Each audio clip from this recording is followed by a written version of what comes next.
Hi, it's Martin from Steffi Ball Promotions TV. I am absolutely delighted. We've been speaking to UK boxers, UK trainers, UK managers. We've managed to contact a super bantamweight boxer that we're going to be speaking to now. And I'm absolutely delighted that he's managed to give us some of his time. Time difference is a bit of a nightmare, so it's the morning for him, it's the night time for me. But I'm going to stop rambling on, and I'm going to announce we've got Ronny Rios. So Ronny, thank you very much for giving us some of your time. No, thank you. And I've always wanted to come to the UK. It's a dream of mine. I love the stories I read out about you guys. I have a lot of close friends that live out there too, and I can't wait to come to the UK on vacation, not to fight. Well, first of all, I will ask this question. Coronavirus has been horrid for everyone. You look well. I hope all is well. Is all well? Everything is well, thank goodness. We've been safe, even though we've been training in different gyms, and that's where we get most of the outbreaks out here, at least. Everything's been good on our side. Right now we're healthy.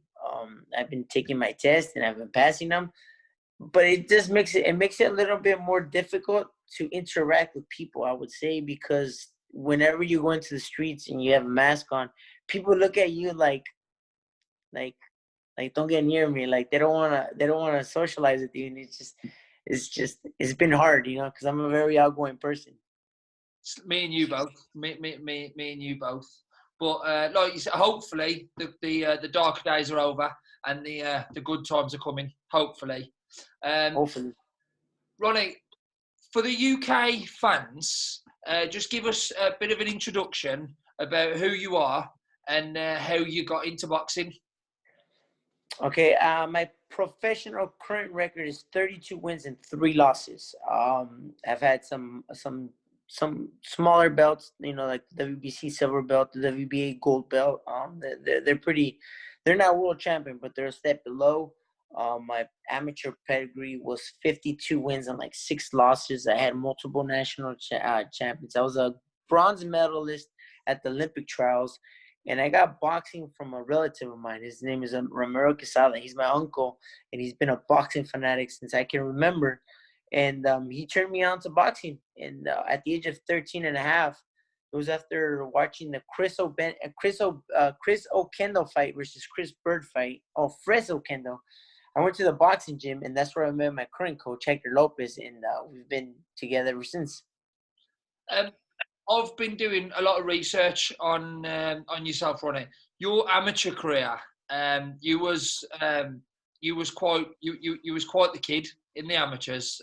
Golden Glove championship a couple of times. When you was boxing in the amateurs, did you ever think that you was going to be a professional fighter, or did you just think when you was a child? Because I think from boxing, I don't know if it happens in the UK, in the States, but in the UK. Children can get into boxing, and then from the age of like 14 to 19, they can find love for something else, and then they can go missing. Did that ever happen with you? No. I always wanted to become a pro. I mean, there was one time when my brother and my older brother and I, we first started working out. We went to the gym, and I think about a month or two into the gym, we just stayed back. We're like, you know what? Let's just not go to the gym. And my coach, Hector Lopez, ended up calling the house. And we're like, oh, what the heck? How did you get this number? He's like, hey, you guys got 20 minutes to get your asses over here, or else I'm gonna go to your house. So we ended up running to the gym, and ever since then, I always wanted to go pro. I'm doing what I love to do. What else would I be doing besides this? So I always had intentions of going pro, and I'm glad I did. It's been one hell of a ride, up and down. To be honest with you, it's been a roller coaster. No, we'll get on to your career, but you seem to have made a statement in your last 3 fights. I don't know if it's the way you've changed your style, but we'll definitely talk about that. So moving into the pro ranks, did you find the pro ranks different to the amateurs? Oh yeah, without a doubt. It's different because you get to weigh in about 24 to 30 hours before the fight. And obviously, without the headgear, it's a lot different. When you can get hit on the side of the head, and it's gonna shake you up a little bit. So it's a lot different on that aspect. And I just think it's honestly, to be honest with you, I think it's all mental.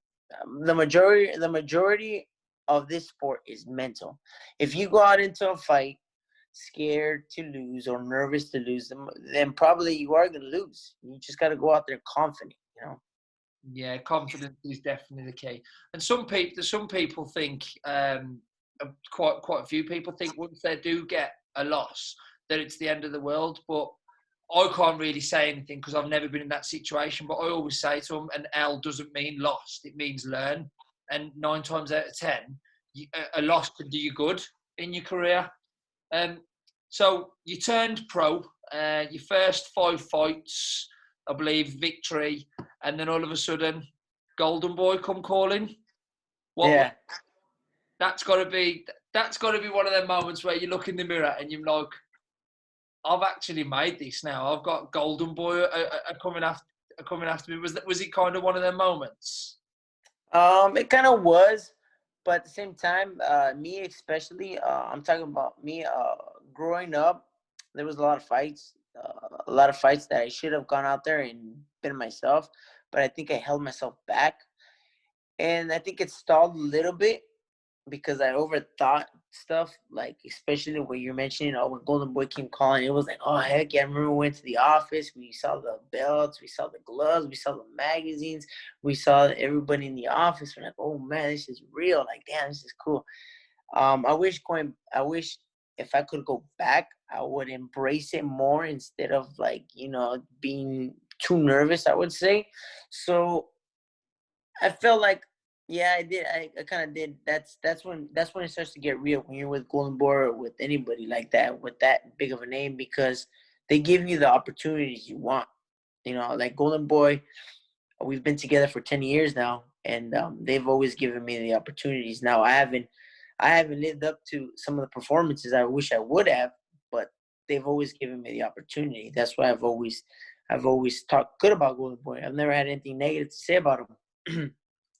When you say that you haven't performed sometimes, would you say that was down to nerves?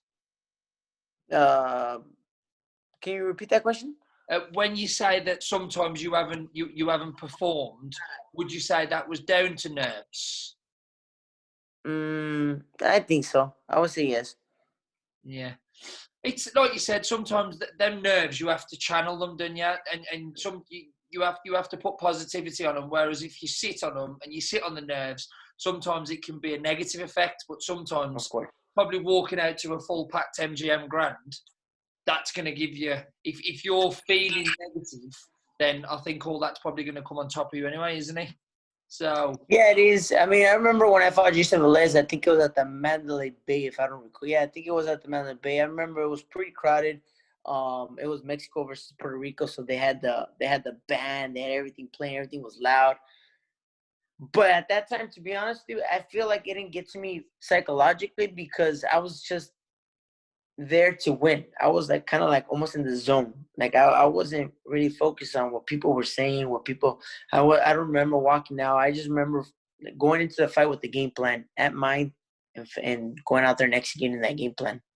no, that's it's just for the viewers. Like if there's any boxers that are upcoming, just to let them know that we all get nervous. If you don't get nervous, then you're not normal. And like you said, you execute the game plan and you do exactly what you've been told to do, and you can only do your best. So you had a fantastic career, and then all of a sudden you come across your first loss. What what was that like mentally? Was it kind of, what am I doing? Did you kind of sit yourself down and think, what could I have done different? Or did you think, you know what, I've tasted a loss, I want to come back? Yeah, honestly, that was, to me, my first loss felt like it was the end of the world. I'll be honest with you. I remember it took me I was in such a rough run, such a long time, and I was like, oh man, I remember I even told myself, I don't want to do this. You know, and it just wasn't a loss. It was the way I lost, me personally. It was like the way I lost. Referee stopped the contest. And I remember I was just like, I was in a rut. Like, I couldn't get out of it. And then time went by. I ended up coming back. I ended up having one fight, and it wasn't like what I thought. It wasn't to the performance that I wanted it to be. And then after that, I remember I was supposed to have another fight, and I pulled out, or I got injured. I can't remember what it was. I pulled out. I got injured. I can't remember. And then I was just like, man, the nerves were killing me. Like, I was overthinking everything. And then a week after that, I think I messed up my hand because I had hand issues. They told me, hey, we have an opportunity for you to fight. I think this was in August, or no, this was like July, August. We have an opportunity for you to fight Jason Velez on the Miguel Cotto Canelo undercard. Would you like to accept it? And I remember all the nerves went out the window. Everything went out the window. All the doubt, everything went out the window. And I said, yes, I want to accept this fight. And I remember from the first day of training camp to the very last day of training camp, I had a mindset and a mentality. It's like, what do I have to do to win? The same thing with the Diego fight. It's like, what do I have to do to win? I'm willing to put my body physically and mentally through anything I have to do to win. And I did. And that's how honestly, that's how I've been looking at all these fights. I don't go into a fight anymore. What if I lose? What if I don't do this? What if I don't perform to my expectations? Now I go into a fight, I have to get ready. I got to do whatever I have to do to get ready. I have to put my body, my mind through hell so the fight can be easier. And then I go out there. And obviously, you never want to think, what if? But if I lose because he was a better fighter that night. Not because I had so much doubt or because I didn't do this. I know I haven't been cheating my workouts. I haven't been eating crap. So, it's just like I told you, man, you just go out there, you leave it on the table, and you let the result speak for himself. Don't go out there with the mentality, what if? No, that's great. That's so true, and it's refreshing to hear it. So after that loss, you went on the run, like you said. One of the standout results was Tapia when you retired, if that's how you announce him, Tapia. That was a great performance, and I think what's so good about that performance is the commentary as well. Like when you was landing some of them shots, I think it was round 6. Was it round 6 when you was really piling the body? The commentary were kind of, this is going to get stopped soon. And to be fair, some of them shots were really sinking in. And then, had you already got Vargas on your mind then, when you was beating people like Tapia? Yeah, I already had Vargas on my mind, but I think I had one more fight Yeah, after you had that. one more. I had one in May. It was on. It wasn't televised either. I had one in May, and then after May, June, July, I fought Vargas in August. I fought him 3 months later. Was it Noriega? Noriega, I think it was. Yeah. Yeah. He's a tough guy too. But you say Tough that guy. wasn't televised? That what? Did you say that wasn't televised? Yeah, that wasn't televised. That was on the Canelo undercard. I think Canelo versus Chavez, if I remember. It was in May. It was on one of the Canelo cards. It was like the second bout. So it was like the ring was it. The stadium was empty. Everything was empty. And then after that is when I fought Vargas. And how did you feel your performance against Vargas was? In my opinion, I performed like crap. To be honest with you, I that fight haunted me because he came to pretty much my hometown and he beat me. And anybody can sit here and make excuses and I lost because of this, I lost because of that. But at the end of the day, he beat me because he was a better fighter, and that really, really, really killed me. That I didn't want to box for about a year and a half after that because I was just I was in a rut. I was mentally depressed. Yeah. See, and then you get another victory, and then you faced you got then another defeat against I can't pronounce his name, and that's when I wanted to come on to your career now, because the last 3 performances, have you changed?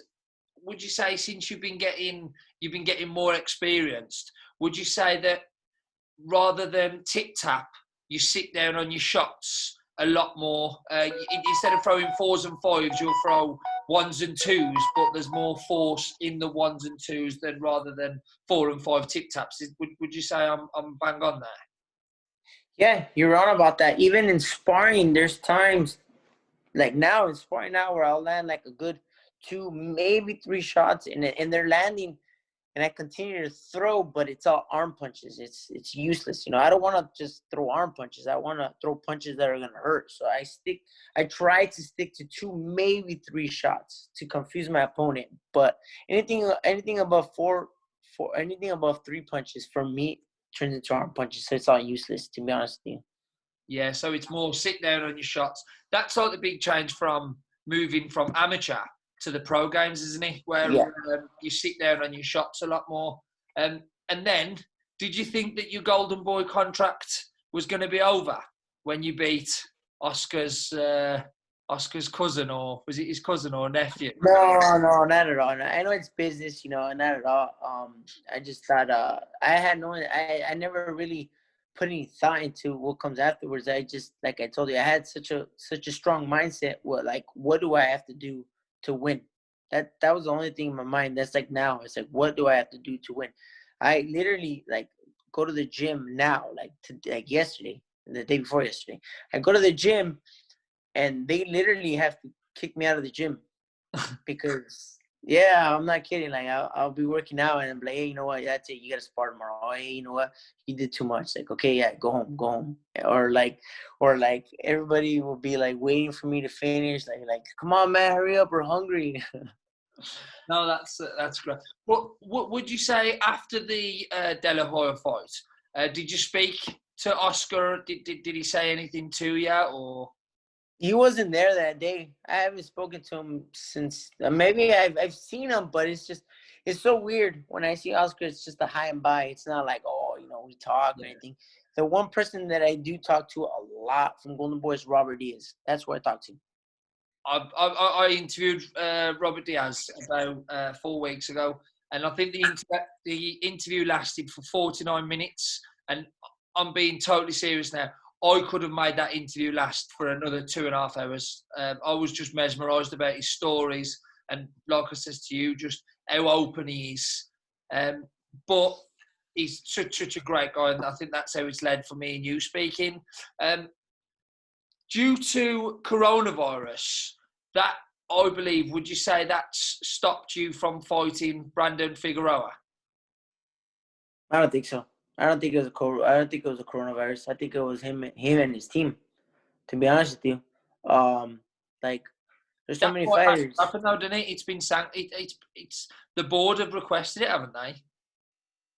Well, we were supposed to fight in the beginning of last year. I think it was like May or June, and I was his mandatory, and then his team came out with a voluntary mandatory. So they took that mandatory, and then after that, I waited because they told me after this fight he has to fight you. I was like, okay. So then after that fight, he goes on and he says that he's gonna fight someone else. So we never said no. We never received any step aside money. We never got nothing. We didn't even get a call back from them. Like, they never even responded to us. So we moved forward, and now we're fighting Negrete, because at least Negrete steps into the ring and actually fights. Yeah, no, fair play. Ronnie, if you was offered the Figueroa fight or a rematch with Vargas, what would you take? Vargas. That's just I don't know, man. That's just the fighter in me.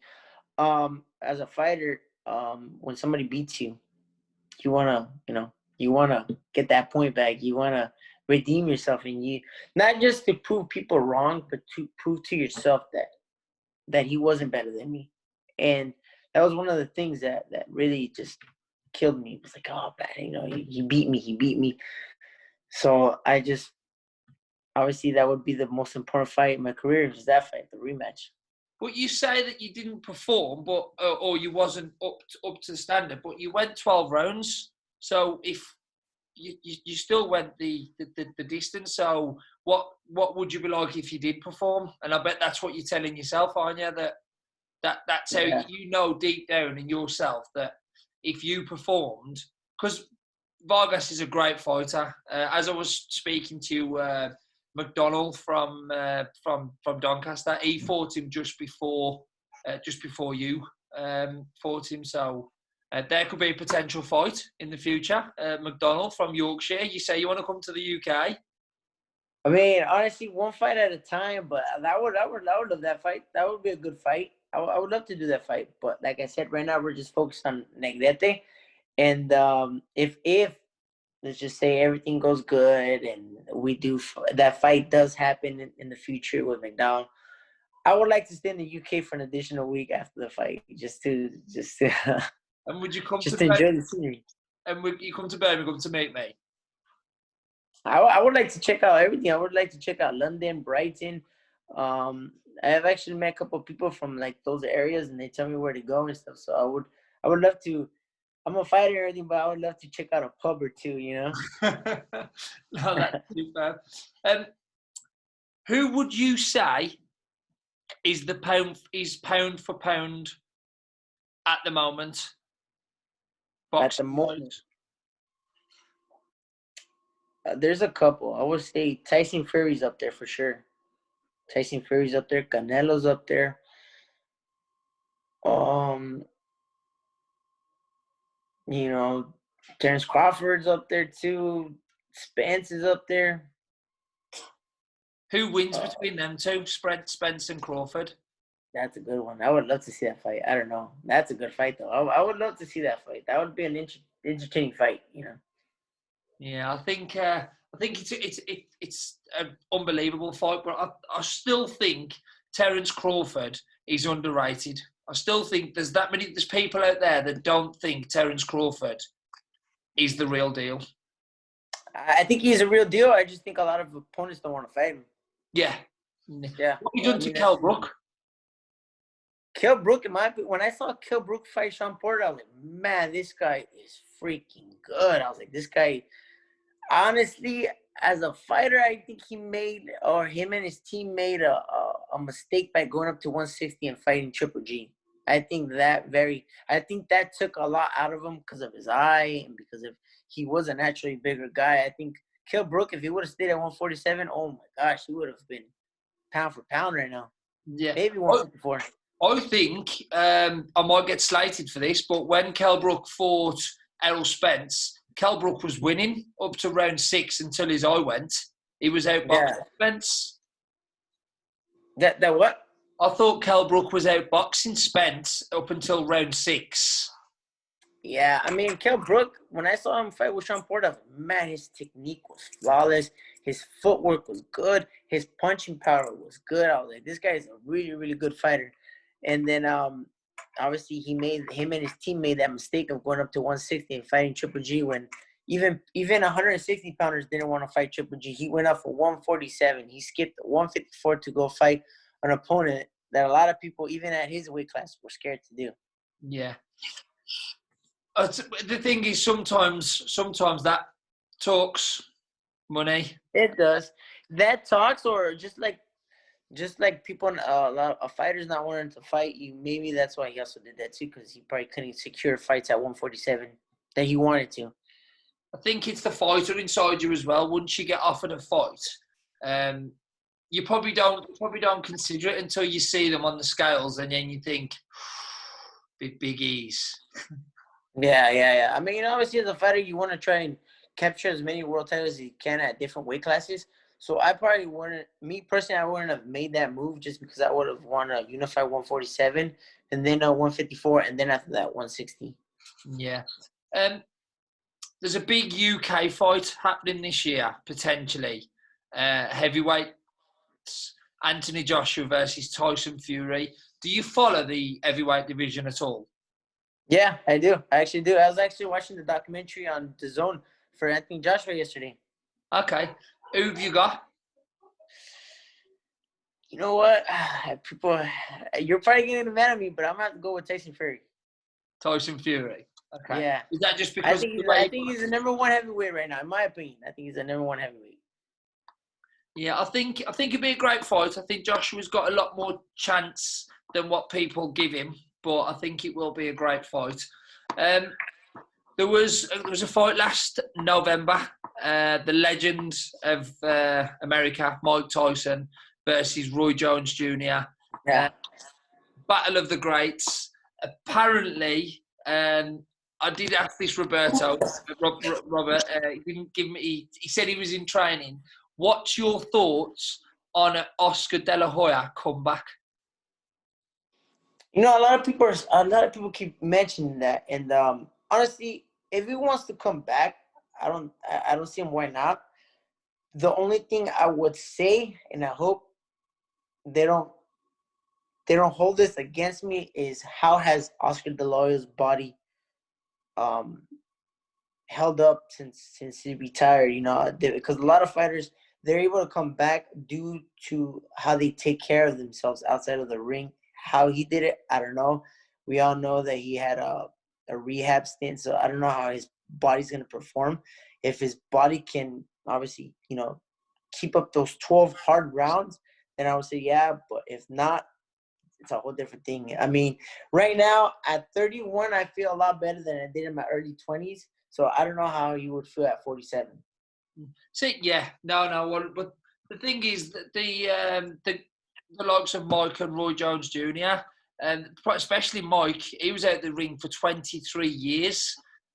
Granted, it was only 2 2-minute rounds, and it was an exhibition fight. If the going got tough, and he did get caught with any clean shots, who knows what would have happened? But I think there's that much talk. And the other thing is, who would Oscar fight? Because he couldn't fight anyone. I think I heard something about Triple J, and I was thinking, surely not. Yeah, I heard that too. I also heard I think I heard Canelo too. I mean, I don't know what way he's planning on coming back. If he were to come back at 147, I would say at 147, he would have to fight somebody that, you know, somebody that's just to get that ring rust off, because it's been such a long time. Man, who would be a good 147 pounder? Shane Mosley. Yeah, but I don't think Shane Mosley's fighting though. I know, but it'd be a perfect one, wouldn't it, for Shane to come back out of retirement just for... No, because I mean, Oscar De La Hoya is coming back. What's the point of having another fighter coming back? Yeah. If he's not really gonna test the skills, he wants to test the skills against an active fighter, not somebody that's willing to come back. You know. Amir Khan. That would be a good one. Amir Khan would be a good one. Kell Brook. Nah. Kell Brook, really? Why not? That would be a good one. Kell Brook. You know. Speaking of English fighters, who's your favorite English fighter of all time? Of all time? Top two. Give me your top two. I'm a massive fan of George Groves. Okay. Of all time? See, I'm only... that's a good one. Lennox Lewis. That's mine. Mine too. Yeah, Lennox Lewis and...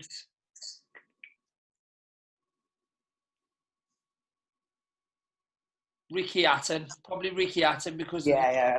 Ricky Hatton's up there too. I also like Prince Nassim Hamed too. He was good too.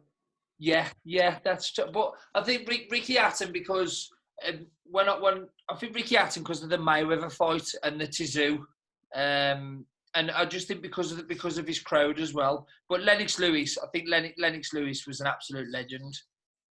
Yeah, one of the best heavyweights of all time, man. I don't think he gets a lot of credit, to be honest with you. Ask me my American. What about American? Ask me my favourite two Americans.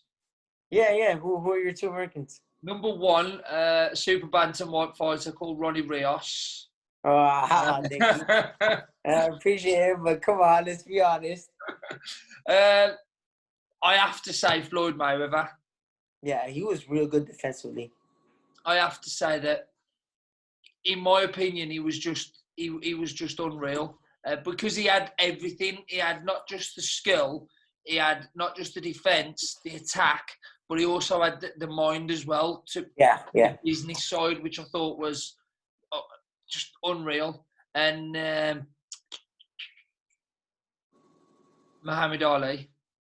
Yeah, Muhammad Ali was good. Yeah, I like Muhammad Ali. I also like Joe Louis. Joe Louis had a really good hook. Sugar Ray Robinson. He had a good left hook too. Sugar Ray Leonard. Those are good too. Yeah, see, I'm probably talking more of the Mike Tyson. Yeah, I mean, Mike Tyson was good too. Yeah, I like him too. But I mean, of all time, like, it's just that question is forever never gonna be answered because, Yeah. What there's is your favorite boxing fight ever? there's been a couple. I liked Meldrick Taylor versus Chavez, Arturo Gotti versus Ward. Oh, I liked also like Hagler versus Hearns, Hagler versus Leonard too. There's been so many good fights. I'm not just a guy that just likes to go like two fighters hit each other back and forth, back and forth. I like a lot of technique. Ricky Hatton versus Mayweather, that was one of my favorite fights. That was a real good fight. Floyd Mayweather versus Arturo Gotti too. That was a good fight. That was when Floyd Mayweather was vicious. Yeah. That was when he was first stepping onto the scene and making a breakthrough. Even though, I mean, when he beat Diego Corrales, he put a hell of a performance too, but a lot of people still weren't catching on. Was it Corrales versus Castillo? That was it. That round 10. That is probably one of the best boxing rounds ever. Apart from That was the whole 12 rounds of Ward versus Gatti. Yeah. I really like this fight. Yeah, that was that was a good one the other week. Baranchik fought somewhat. Baranchik versus, there was 4 rounds where they both got knocked down four times each. Which one? Baranchik versus someone, I forgot what his name is. I don't. Happened about 4 months ago. Yeah, I think I heard of it, but I don't remember. Have you ever seen Holyfield versus Riddick Bowe? That was a good one too. Yes. What was the Holyfield versus in round 10? What was that one? Holyfield versus someone. Round 10. I think that might have been Bowe. With which one? Riddick Bowe? I think that might have been Riddick, but Holyfield in round 10, or was it Hagler? I don't remember. But they fought 3 times though. Yeah, I think it was. There was one where round 10, Holyfield was out on his feet. He was literally gone, and then all of a sudden he just come back from nowhere. For most of his fights. He's meant to be making a comeback as well. Evander Holyfield? Yeah. Oh, I don't know about that one. That one, I mean, that guy's had a lot of wars. That's kind of it'd be interesting. Apart from boxing, what else do you get up to in your spare time? real estate. Okay. Yeah, I love real estate. So is that something you're gonna, when you finish boxing? Is that something you've already got your minds planned on? I mean, I'm trying to do it right now on my spare time because boxing always comes first. Boxing is first, but I do want to. I like renovating houses and then possibly reselling them or renting them. That's a good string of income afterwards. Very, very, very clever. That's very clever. Because there's a lot of boxers that don't really have a plan when they finish boxing, whereas you seem to, you've got your mind screwed. You've got your mind screwed on. I mean, I read a lot. I made a little bit of money from the stock market this year too. So, like I said, it's just the reading part. No, congratulations. Well, Ronny, it's been an absolute pleasure speaking to you. Likewise. Thank you very much. This is an interview that's been fantastic for me because I want to speak to more and more boxers from the States because the stories they have are unreal. And for you to give us some of your time, I just have to say thank you. No, thank you for your time, and hopefully we can have another interview in person in the UK in the future. That would be absolutely perfect. Or maybe I could come to the States. I think me coming to UK would be better. Yeah, no, I'll sort that, Ronny. Thank you very much. Thank you. You have a nice one. Thank you. Bye. Bye.